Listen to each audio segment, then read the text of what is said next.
At our last episode, we glued our top together. We used 3M 5200 adhesive. It took a full 7 days for that to cure, but the top is really stiff now. It used to be really floppy, but now with the aluminum railing glued together to the top, it's stiffened everything up really nicely. In addition to gluing the top back together, we also wrapped the top of the bed rails. I mentioned that I'm going to cut out the vinyl wrap around the stake pockets because we want to utilize those to control the fore and aft and lateral movements of the top now. So let me show you what's going to fit in these stake pockets. So this is one of my stake bed posts. Again, I made this out of 2-inch square tubing. So it's 2 inches this way, it's 1.5 inches this way. And to make this, I took the 2x2 tubing, I cut it in half. I stuck each half on the mill and milled it down to the correct height this way. And then I welded it back together, so there's actually a weld seam going down the middle. And then I tapered the sides in so it self-guides itself into the stake bed pockets. And then I welded it all to this stainless steel plate. And I think this plate is 18 gauge, so it's somewhere around 50 thousandths thick. Just TIG welded it here. I didn't do a full pass because it's warping the snot out of the stainless steel plate. But I have one of these at each of the 4 corners of the truck bed, and these things are going to control the fore and aft and lateral movements of the shell. Each one will have 2 nutserts going through the middle, and so the topper itself will bolt to these. And I'm still deciding whether to glue these things to the bottom of the topper or not. But let me show you how I find out where to put the nutserts on this part. These are going to go in the stake bed post of the bed. This part of it is going to get glued to the bottom of this aluminum piece.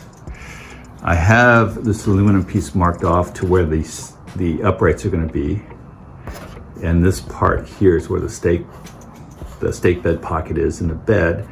I'm going to drill 2 holes in here for an M10 size bolt. Once I drill these 2 holes, I'm going to put this in there, and then I'll mark the holes on here based on where these holes are. And then I'll drill holes through this and put nutserts in this. I'm going to rough it up, put a grinding finish on it, and then I'm going to glue it to the bottom of this piece. So it'll be a permanent part of the topper after that. But these will control all the lateral and fore and aft loads, so I won't have to worry about that anymore. So you can see the 2 bolts holding the uprights down to the stake bed posts.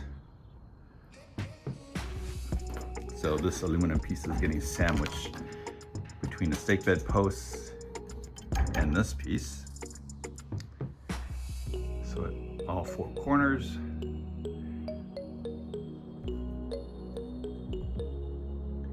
And on the side you see the lifting mechanism.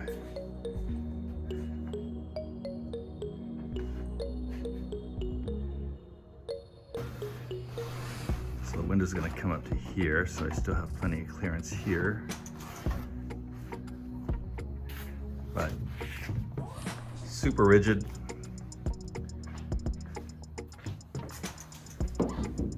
You hear a little bit of clanking on that side, but not much at all. Inner actuator, let me show you how that's going to go on.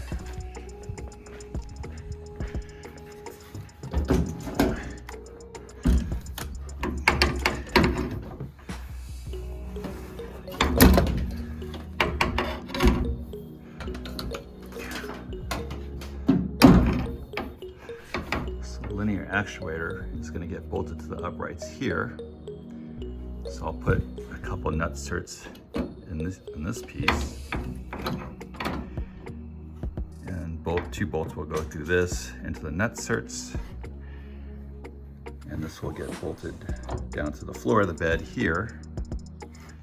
And then this piece here will get bolted to the side of the bed here. So I'm going to put 2 nut certs into the side of the bed. And then I'll have some flanges on this that will get bolted to the bed itself. All right, so I finished drilling the bed side for these, so I can mount these plates. There's going to be 2 M8 bolts holding this plate to the bed side. I put nut certs in the bed, so I just screw these into the nut certs. Made these plates that are going to get welded here and here, so that will hold the upright in place. Ground off all the mill scale, getting it ready for welding, so everything's clean. Down here, that will get screwed down to the bed. All of them have the outer tube drilled for the, I don't know what's called, the push lock. I haven't drilled the inside tubes yet because I want to see fully up, fully lowered position, including the weather stripping between the bed rails and the topper itself. That's going to come into play for the final positioning of the hole. But we're getting closer.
this is the finished assembly. So this is clamping down the top when it's in the closed position. I still have to screw these down. That's why it was so wobbly when it was open.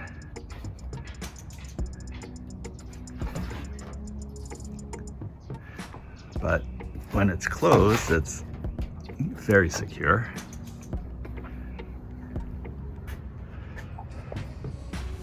So I have a few other things to do. I need to trim these down, grind it a bit smoother so there's no sharp edges on everything. Same with this side. This ear is way too long. Then I'll sand everything, paint everything. And then the top. So the top, I was gonna paint body color, but I like the lines of this truck as a pickup truck.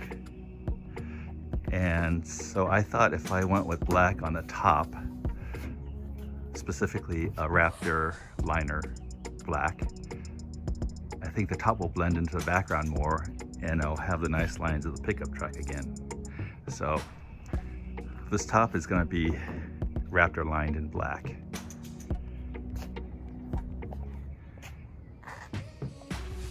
For the fabric walls, I'm going to have one wall coming straight down, similar to what Easy Topper Lift does. And then coming off of this will be another wall that comes down here. So if it starts to rain, the rain will come off that wall and shed off to the outside of the truck. So there'll be a all the way across, all the way through that side. And then I think I'll just put some straps on it and attach it to the bottom of the trucks. Similar to what Kodiak does with their pickup truck tents. They have straps coming here and here, and they attach to the bottom. And then up here they have straps coming off the fabric and attaching it to the bottom.